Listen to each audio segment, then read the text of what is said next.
it's time to make a bigger vase.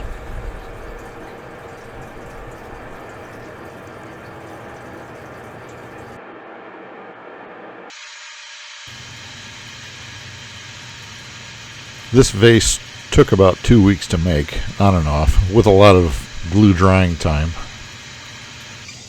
But in the end, I had about 9.5 hours of video to edit.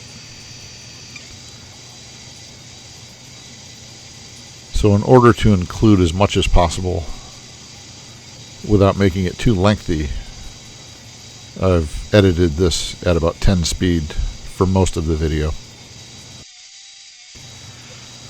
I enjoy watching high-speed videos. I hope you do too. There's a lot of content in this video.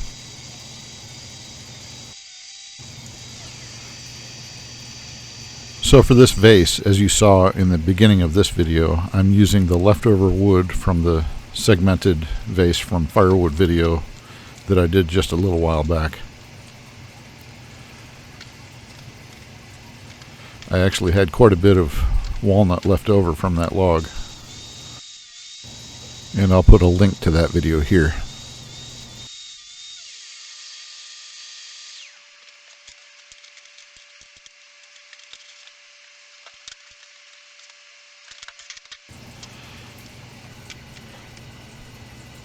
So there's a total of 14 rings, which will be mounted to a walnut base. In between each ring and each segment of walnut, there's going to be a 1/8 inch thick piece of maple.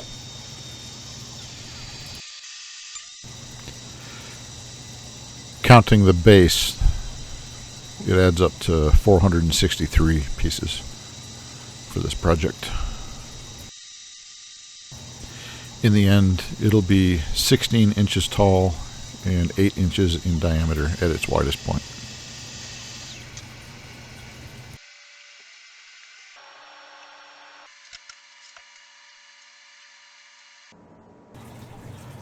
Actual time looks like slow motion now, doesn't it?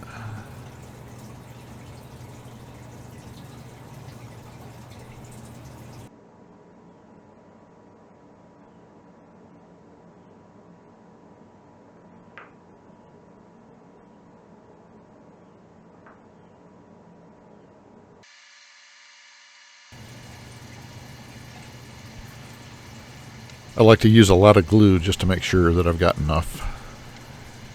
And here I'm applying it evenly on all the surfaces before I clamp it down.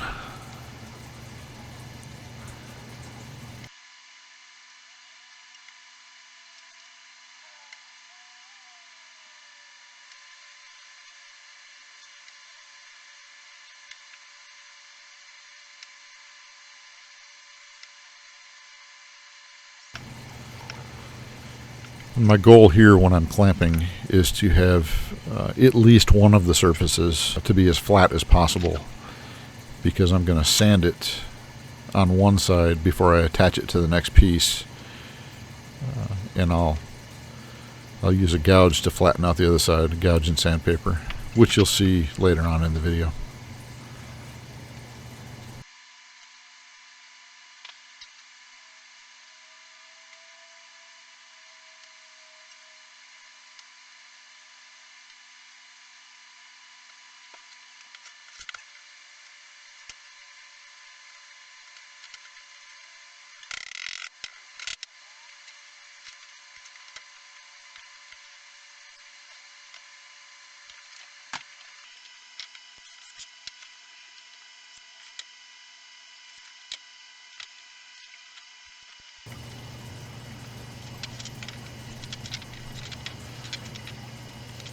"14 rings.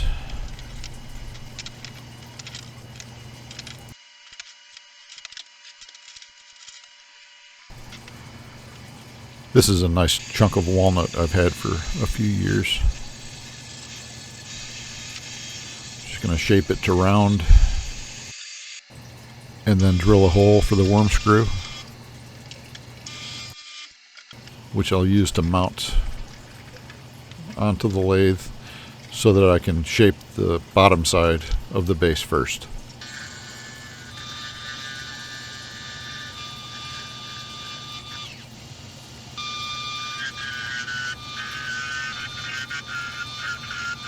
And here I'm cutting the mortise on the bottom so that I can mount it onto the chuck using expansion mode as usual. And once I mount this base onto the chuck, once I flip it and mount it, it's going to stay there mounted until the vase is complete. And I check it for tightness frequently, at the very least between each ring.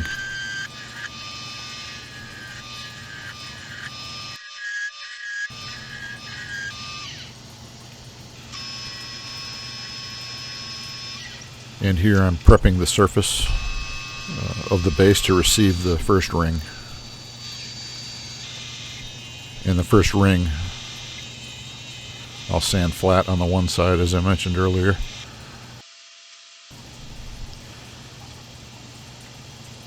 I'll put a good coating of glue on all surfaces and then use the tailstock of the lathe and a faceplate as the clamp. And then this ring will sit on there for at least 4 hours, if not overnight, before I start turning and shaping.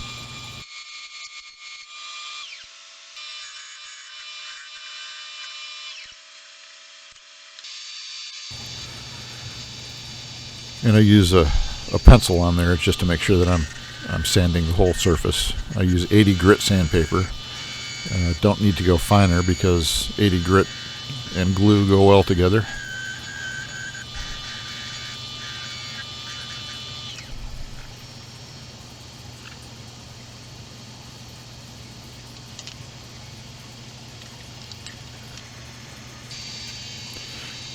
If the ring is too big for the faceplate to support correctly, I'll just stick a piece of wood between that covers the whole surface, as you just saw.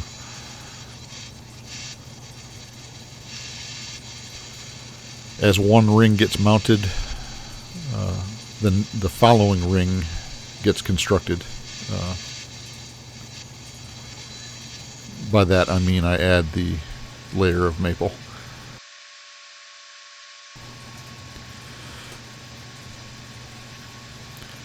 So it gets glued up and clamped up, and it'll sit there on the bench for the same 4-hour time period as the ring that just got mounted to the base.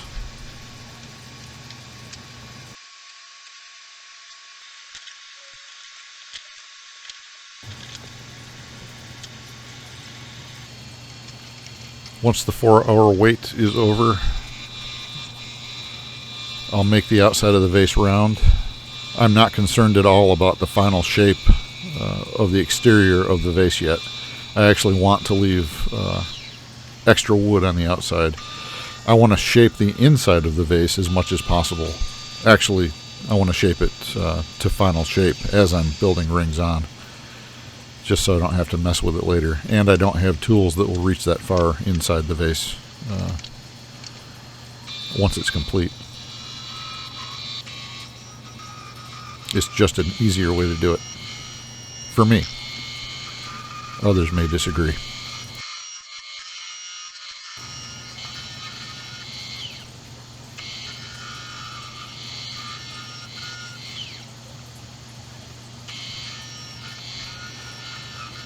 The reason I want to leave extra wood on the exterior side is just for support.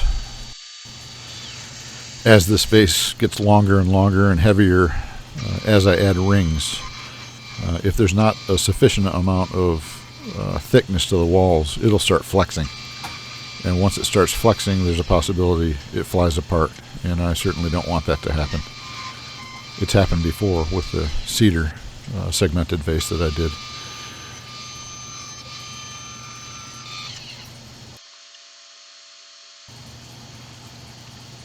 Here I'm just checking for thickness, and as I'm going, I sand the interior all the way up to 220. That's as far as I go on the inside.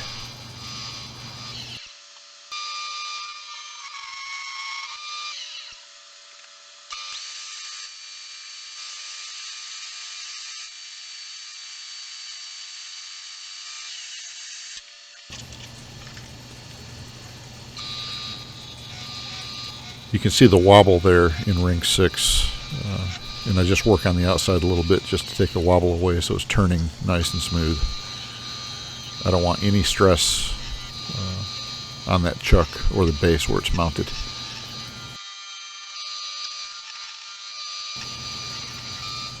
Because this is at 10 speed, it looks like I'm being very aggressive with my gouge, but let me assure you, I'm being very gentle and deliberate.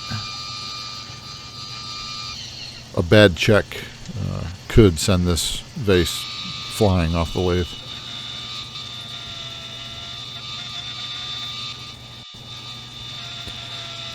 For those of you that don't know, a check is when the tool catches the wood and digs into it more than it should. It can happen when you're not riding the bevel of the gouge, or if you're careless and move into the wood too quickly.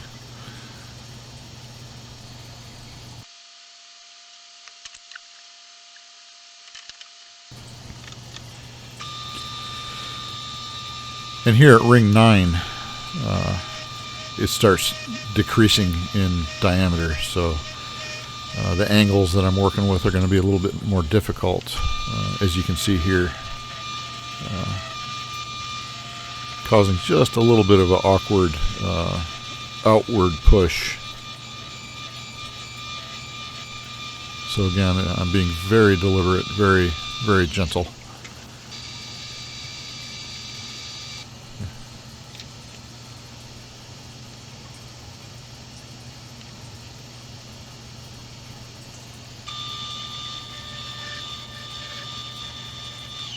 You didn't see it there, but there was 4 hours that went by, at least.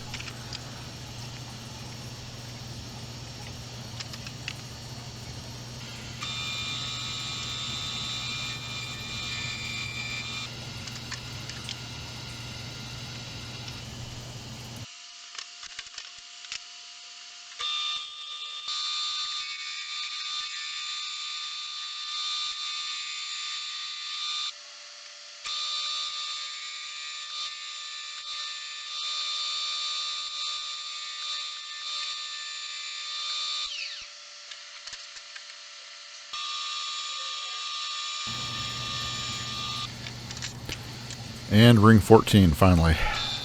Took a long time to get there. And while I have the tailstock up and supporting, I'm just going to do a little bit of shaping on the outside here. Again, it's more so it spins evenly than for final shaping. I'll get to that here soon.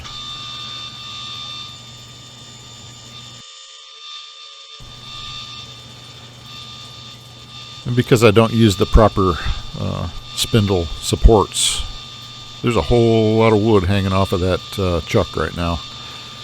It's about 16 inches long. So any check is going to send this vase flying. I'm being very gentle. There's some serious pucker factor involved right here, up until I get that tailstock back up. You know, because she's a brick vase, just letting it all hang out. She's mighty, mighty.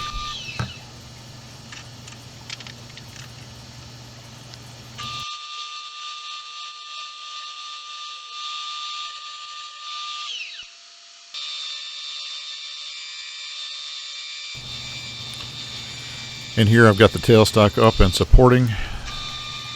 And I'm going to take quite a bit of wood off of the outside of this. Get that final shaping done.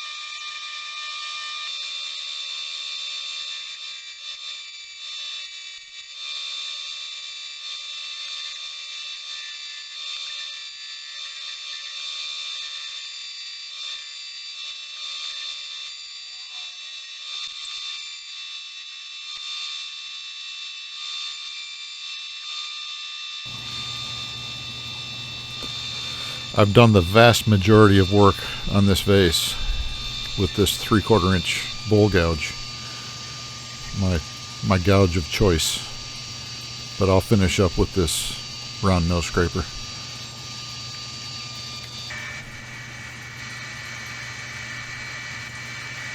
And I'll sand it up to 320.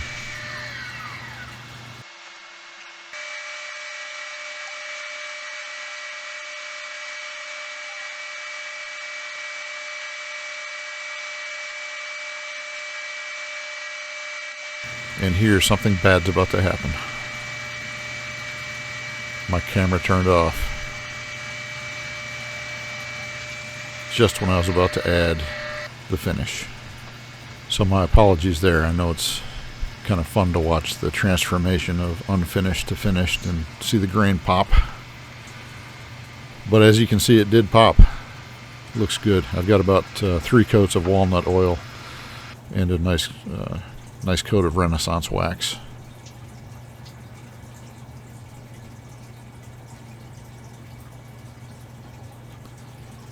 And I'm pretty happy with this, the way it turned out. In there you can see some insect boring patterns. That's what those are. And I just left them on the inside because I thought they were interesting.